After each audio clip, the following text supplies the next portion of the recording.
So many areas in Johannesburg facing those water challenges. And so we're going to get some reaction and get the discussion going. But also, in other parts of the country, how would you characterize access to water where you are? So do send us a WhatsApp telling us which municipality or city you are or town you are in, and how you would describe the supply of water to your area. Send us a WhatsApp on 072 110 5584 or give us a call on 010 594 6010. We're joined by the Deputy Water Minister, Deputy Minister David Mahlobo, who joins us via video link. Also, we are joined by the SA Water Chamber CEO, Mr. Benoit Leroy, as well as Nuclear Ward Councillor Marilyn Smouse joining us. Guys, a good evening to you, and thank you so much for joining us. What a day for water in Johannesburg.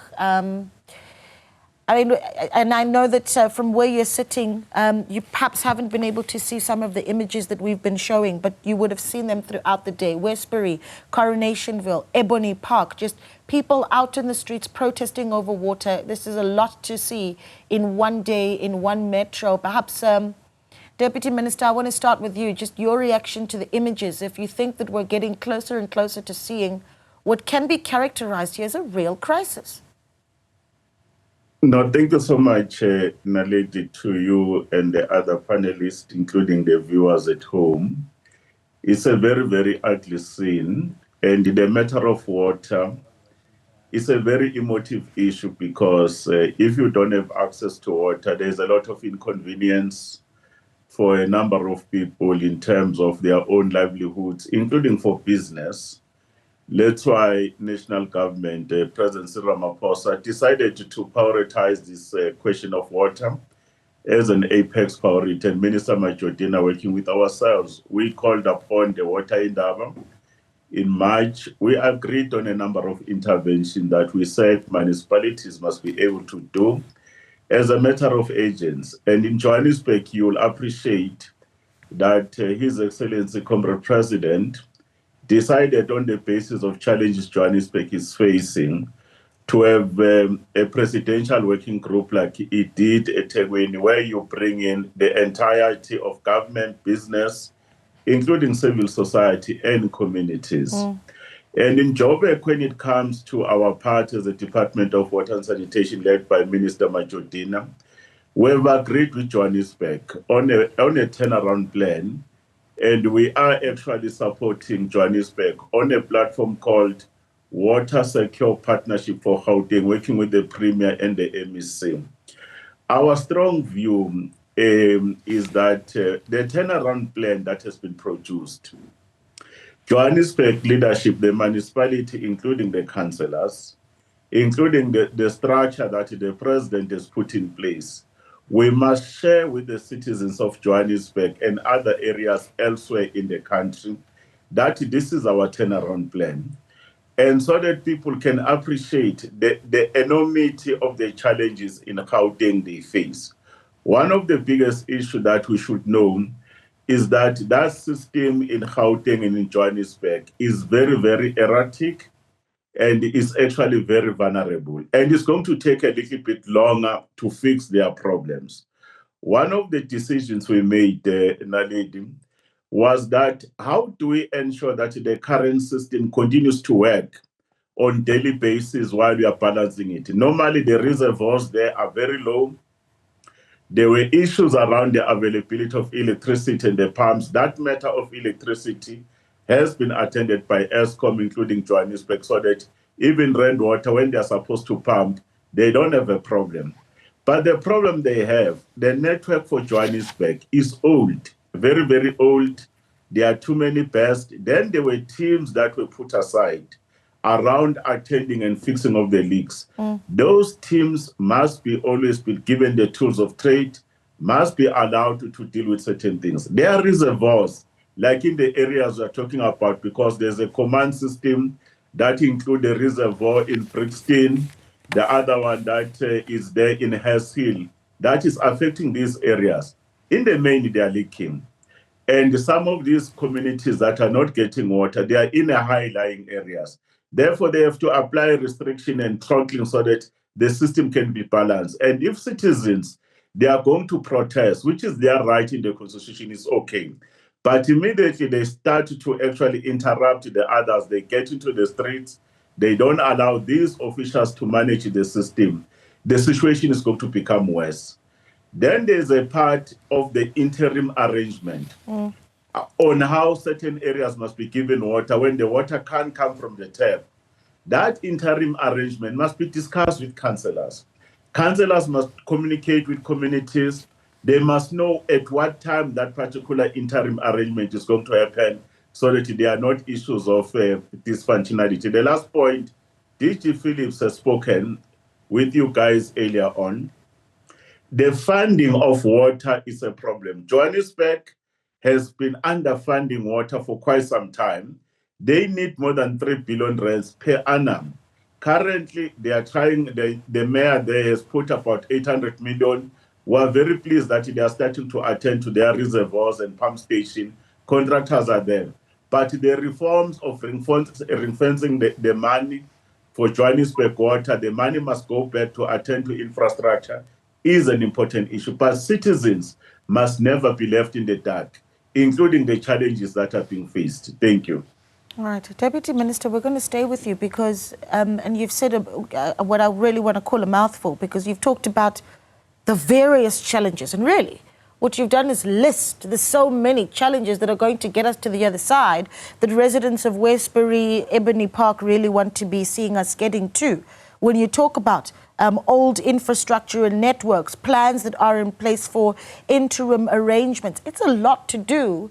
And one could argue that, you know, the sort of changes that are not going to happen in a very fast, in a very short period of time. So we're going to analyse some of that with a ward councillor for nuclear as well as a water expert who's also the CEO of Water Chamber, the Deputy Minister, staying with us as well after this short break. Stay with us. Welcome back. Well, we continue to look at water challenges that we've seen playing themselves out in Johannesburg today in areas like Westbury and Coronationville, where we've seen protests there taking place as a result of long-standing water supply challenges, and then of course continuing protests in areas like Ebony Park as well. How do we get to the bottom of this? What is the work that needs to be done? Just before the break there, Deputy Minister for the Department of Water, David Mahloba, talking about the amount of work that actually does need to be done, the underfunding of water by the city of Johannesburg, and also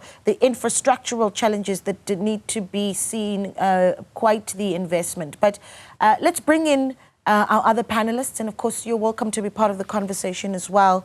Benoit, let's start with you. I mean, again, these images of protests taking place in various parts of the city, very concerning, especially when you look at the fact that we are moving into the summer season, and it's going to be getting warmer. We need communities to have water. Just talk to me, from what we've heard from the Deputy Minister, just how deep our infrastructural challenges go and what it is that we're doing wrong in being able to turn things around and be able to have interim arrangements, as the DM has talked about, for when there is a water cut. Good evening to you, my colleagues, and the listeners, and to the unfortunate ones without water. The bad news is that it's not going to change quickly. The good news is that the problem is being heard, and it's a slow onset disaster. It started off about 20 years ago. We predicted 21, 22, the systems would collapse in Gauteng. We were out by roughly a year to 2 years. And it's very unfortunate because it's really a perfect storm that's unfolding, in that we have a very, like we've seen in Ekurhuleni, you know, a couple of storms that we've had every year or 5 years for the last 100 years, topples the system. So it's a very vulnerable system. It's very old. It was built after the Second World War, and we don't have enough storage in the system. The infrastructure, the bulk and distribution is in actual fact antiquated. It's about 40 years past its sell-by date. And we're entering summer now, and the Gauteng population has also doubled in the last 40 years. So if you add all of these small things, they actually land up with a catastrophe. Yeah. And the bad news is that it will take 5 to 10 years to sort out when we start, and we haven't started. And as was alluded, is the DG is in actual fact really ring-fenced the root cause in that water revenues must be allocated to where the expenses are so that the expenses can match it and can be invested. Unfortunately, we need about 32 billion rand in Johannesburg to catch up.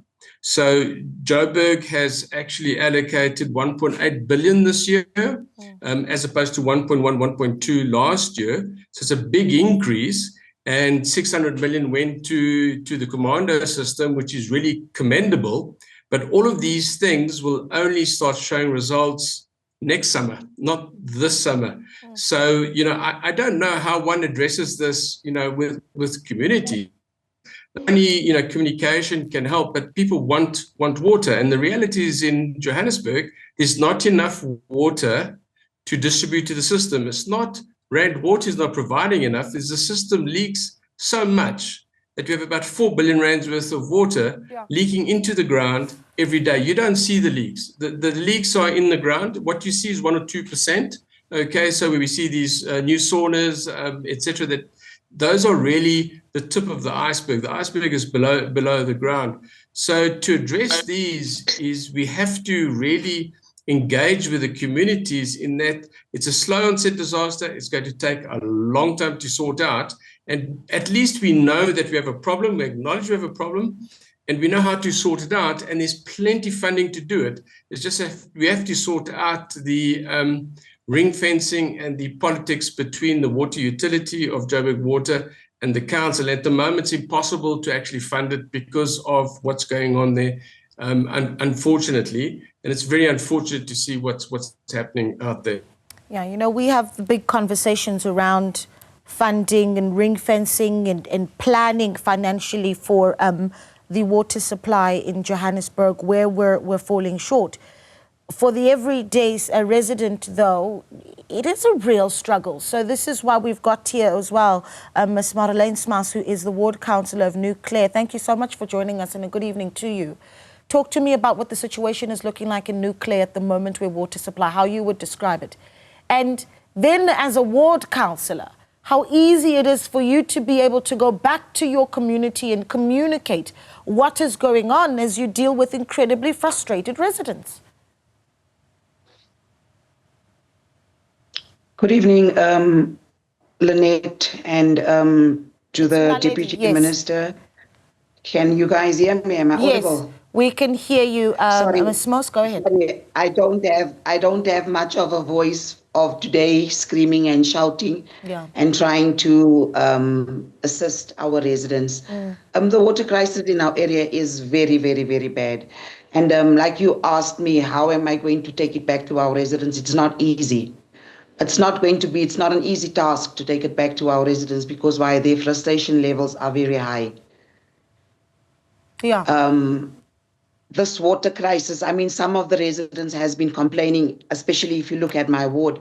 The ward is very big. I've got parts of Westbury, I've got a section I've got New Clare, I've got Waterval, I've got Claremont, I've got Bosmont, I've got New Clare. So it's quite a big ward. And not all the areas in the ward is affected. Mainly Westbury, New Clare, Claremont, Newlands, and Waterval. Those are the areas that are really affected on a daily basis with regards to the water. When we look at Claremont, we actually have residents that says that they have this ongoing problem with water issues for 12 years now. So it is quite frustrating. It's quite concerning. And remember, I'm still the new kid on the block. I'm only 5 months in office. So I've inherited a mess, something that came on before my time even. So now I'm still sitting with the problem. And it is not nice. I mean, I've got residents coming up to my house fighting for water, which is not my responsibility. When we speak to Joburg Water, there's no proper comms that is sent through daily. As ward councillors of Region B, we do communicate with Joburg Water. We have got our teams meetings, we've got our group chats, but we have to beg for comms to come through. There's no proper communication. Yeah, you know, that is, yeah, go ahead, finish that thought, go ahead. Yeah, even when we need water trucks, tankers. I mean, we cannot be dependent on water tankers. Remember, I'm also a resident of Ward 82, so I suffer with my residents. And some of us are really paying water customers because I live in a place where I pay for water and electricity. Yeah, you know, I want to actually get into the issue of water tankers a little later, because we had one of the residents that we spoke to on the ground today essentially saying in Ebony Park, we don't even want to speak to the MMC because he's going to come and talk to us about water tankers. And we have an issue with mafias. We're going to bank that for later. But Deputy Minister, let me come back to you, right? What do you make of the points that have been made by Marlene, who is the Ward Councillor of Nuclear, overseeing the area of Westbury, Nuclear, and quite a big region that is struggling with water, and says the comms, for instance, from Joburg Water is problematic. That this is a Ward Councillor who wants to serve her community, has community members coming to her door angry because they don't have access to water, but a national government saying municipalities must be able to provide water. Where's the gap, in your view, where communication is concerned? I think that's important. And then just as you double up on that, Deputy Minister, your DG today talking about Joburg Water being proposed as an independent service provider. What would that mean? What would that look like? I'm putting a lot on you, DM, please. No, thank you so much, Naledi, and thanks to our council and Bernard for their input. It's very worrying that information does not flow to all the stakeholders, especially the councillor. The councillor is the governor or a mayor of a ward. She has to be given information so that she's able to communicate clearly to the citizens, because if we actually allow that particular gap, citizens have an important role to play. And if we are not being transparent, we're going to create problems. You know, Naledi, what we did with Minister Majodine is that when we appreciated that our systems in most municipalities are vulnerable, we took a decision, including the Premier of the province and the MEC and the Mayor. Joburg Water and Rand Water, they meet every day in the morning, the technical teams, so that they can check the level of reservoirs. In terms of standard operating procedure, reservoirs must not be allowed to be below 60%. Immediately they're above 60%, someone must be able to readjust and rebalance the system. In other words, you look at your pressure reducing valves, you look at the airlocks, you look at all these other issues. And that report must be given every morning to the local leadership, so that the citizens, they know how to behave, because that relationship with water is important. And in the afternoon, equally they meet and be able to say, how does the system look like? So that when they manage the system, even at night, because they are peak times, it's an important matter that Johannesburg will have to fix. And I would suggest that the councillor engage with the mayor there, that they too must be given this information, so that they don't have a problem. I know, for an example, in the area where she comes from, other areas are in a high-lying area, Westbury and others, and those reservoirs are very, very low. Remember this problem, Naledi, we've been having this problem before the end of August. In the end of August, you go to these systems that are there, the Crosby, the pump stations were not working, they were not being in a position to pump. Then the water came down, even on that reservoir in Hareskill. They came below 50%, and that pump has been put it back now there. But it's taking a little bit of time just in terms of balancing. But that's one issue that we need to look at. Yeah. When it comes to funding, Naledi, funding in South Africa, there is funding, traditional funding, in terms of the grants, the rates and taxes. For an example, Johannesburg is getting money from the Urban Settlement Development Grant. They get 33% for water and sanitation. Equitable share for poor household. You get close to 900 Rand per household for free basic water and free basic sanitation. They must run Johannesburg Water as a utility. In other words, you ring-fence the monies that are there from traditional funding. Then when you ring-fence that money, the biggest amount, you must spend it back on the asset. We call it the sweating of an asset. Then you can get the investment. But in the meantime, we're working with the executive mayor. We are looking at blended financing now, working with National Treasury and Infrastructure Fund, so that we can deal with this gap, because the gap is huge. As Bernard was saying, if we are looking at 3 billion rand per year, in other words, in more than 10 years, that thing will actually have tripled up. And if we don't do that, it will be a problem. Rand Water, they are starting to engage to do an SPV. National Treasurer is allowing them to be able to do an SPV. The funding is not much of a problem. If the plans are there, they are good plans. That's what we're helping in. But the current system is a problem. If the non-revenue water continues, in other words, there are leaks, the one that you can see, gashing pipes, the other leaks you can't see because the pipes are underground, then you have a problem. I know there was a program of fixing of the airlocks, the issues of the valves, including putting the restrictor, because currently they are on a restriction. Those are some of the things that we need to do. But citizens, you have to give them information. The summer is starting. Others will want you to be watering their gardens, washing off their cars, so that they handle the system together. Because if we are not honest with citizens and think that we are going to have a silver bullet to resolve their infrastructure challenges overnight, that's not true. But at least the new reservoirs that they are fixing out of the 22, I'm very pleased that contractors, they are on the ground. They should be pushed that at least they fix these reservoirs so that they can keep a little bit of water in terms of the lag time, so that if there's any system failure, at least for 48 hours, those communities the councillor is complaining about in high-lying areas, they will still have water.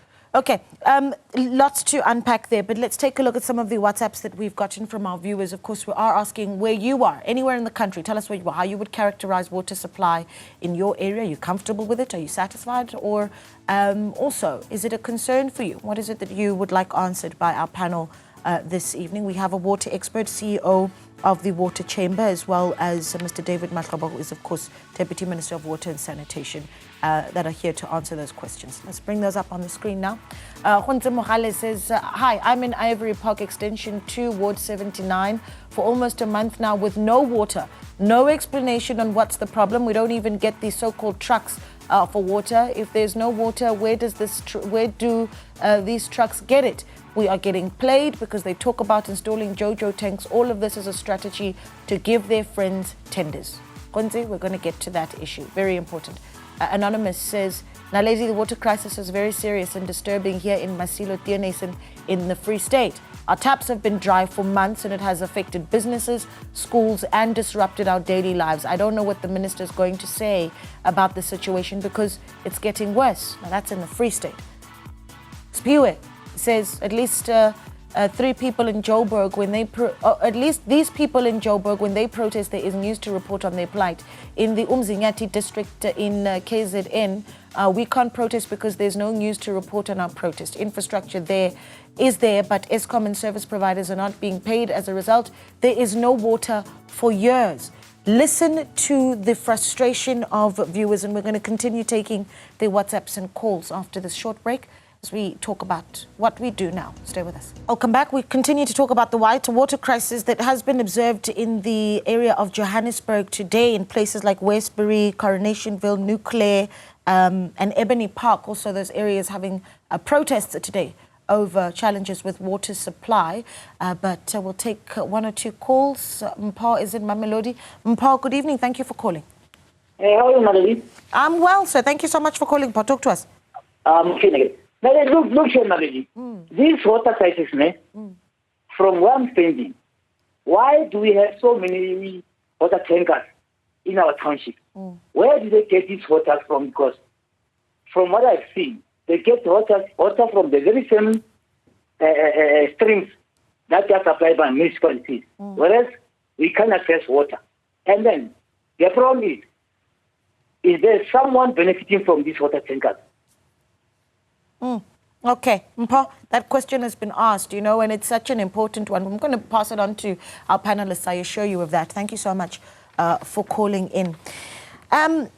Madeleine, I'm going to come to you. In fact, let me go to Benoit for this one. There is the issue of what you make of the funding issue that's been raised by the Deputy Minister. The proposal that Joburg Water be operated as an independent service provider, could it improve things for residents of Johannesburg and then perhaps a model for other parts of the country? What do you make of that? I think it's the only way going forward, because what you're doing is you're matching the rejuvenation, the expenses of the assets, of getting them up to scratch, which is over 30 billion for Johannesburg, which we know of, which is about 30% of, just over 30% of the book value. It's the only way of securing private sector funding, because we need 256 billion rand a year until 2050 to get water security in South Africa. And the fiscus can provide about 33 billion, the national fiscus. So if you have a look at it, there's a huge gap. So to make, and where this funding comes from is your pension fund, my pension fund, and our savings. It comes from nowhere else. Okay, that's where it comes from, and it comes from locally and abroad. And the only way it will be invested is if it's secured, and the SPV is a way of securing it, but Joburg Water needs to get the revenue into its account and not into the council account. And unfortunately, 4 billion rand was allegedly taken out of Joburg Water a month or two ago and used to top up something else within council. You can't operate like this, because what happens is you're robbing Peter to pay Paul. So Paul got the money, which is maybe electricity, and Peter, who's water, got no money. And what happens, we sit here and we can't fund it. So funders want to have a security, because these assets are designed for 50, 60, 70-year lifespans, and to repay them will take 15 to 30 years. So it's a long-term investment. Water is a sure bet. We all need water, as we've seen. So water is not a risk from that perspective. The risk is the council and utility setup. So what the DG is saying is 100%. And in actual fact, the blended finance model is a global model. It's not a South African model. In actual fact, this Water Partnership Office was set up in South Africa through the DBSA and Department of Water Sanitation to attract private sector funding in a secure manner. But the thing is, we can't do it with the current setup. So we've got to divorce, and worldwide, utilities run it, not municipalities. So we've got to divorce it. So the SPV is a way of doing it. It's a company, it's a PTY limited. And what happens is those board people are accountable, as in they would be in a private or illicit company. And now you've got accountability. So you can't duck and dive, and you have to deliver. Otherwise, you're open to civil and criminal charges. So it's the only way of going forward. But the thing is, our structures are not set up to do that. And we have constitutional issues, etc. And what we're doing is busy going through those. But I must say, I don't know how we do it, but I get communication every day from Rand Water and from Joburg Water on a public WhatsApp channel, and I understand what is going on. Okay, not only in Gauteng, but I understand in other parts of the country. But I'm a water person, so I understand it. How do we get it through to the lay person and to the councillors who are at the forefront of this battle to be able to have we need to set up some apps, etc., so that information says why your system has water, or it won't have water later on today, but next door does have water. And the frustration is you see some who have it and some who don't. It's different to electricity, though, because it's not a switch off. It's a slow onset and it's a slow rejuvenation. As the Deputy Minister alluded to, we get water pockets. We've got to bleed the systems. We've got to, so it's a complicated system. They're not designed to run dry. So electricity is electrons on and off. It works on a cable. It doesn't with water. So if the system runs dry, it can take 2 to 3 weeks to restore it. And that, look, the consumer's not interested in that detail, but how do you communicate that? That's what we need to find. Yeah, and so I would suggest that perhaps after this conversation on air, that this dialogue between the three of you possibly does then continue for the sake of the wards that are struggling. Madeleine, the issue of funding coming up, and now we're talking about how we fund Joburg Water, for instance, moving forward. That's a bigger discussion. But where the money's coming in currently, how would you, say that the culture of payment in your own ward is looking? Because a lot of the time, much of the complaints are that, residents simply aren't paying. You know, I do not understand the billing system or what is happening there, but I know there's a few of our residents that there's non-payments. But most of it, I can't actually tell you if it's 20%, 30%, because I don't have anything with regards to the billing. But I know there is some paying residents and there is some that are not paying for water. So with that one, I cannot give answers. I've asked Joburg Water to also come in and explain to us, show me, so that I can take it back to the residents and speak to them with regards to some of the non-payers. But how do we let people for leaving them not paying for over 30 years, and then all of a sudden we want them to pay also? Yeah. I'm not saying it is right for them or it's fair for them not to pay, but I mean, we left them over 30 years on non-payments. Yeah. How do we bring them back? Because I remember we also have a lot of poverty, unemployment in my area. Yeah. So, let me ask you this, Ward Councillor. Apologies, I'm stepping in just in the interest of time because I want to add this in. Yeah. You know, so many of our viewers this evening talking about this issue of the water tankers, that people simply just, for the most part, aren't happy to see them in their communities. Someone sent a WhatsApp saying, where does that water come from if we don't have water, right? Another person says, well, it seems that someone's benefiting from these tenders to supply these water tankers. What is that conversation looking like in Nuclear for you? In Nuclear, it is top of the discussion because why people's feeling like it's the water mafia, and these tankers comes from whoever, and you know, residents are really unhappy because why they don't even know if it's really clean water that they can take in. So water tankers is a no-no. Okay.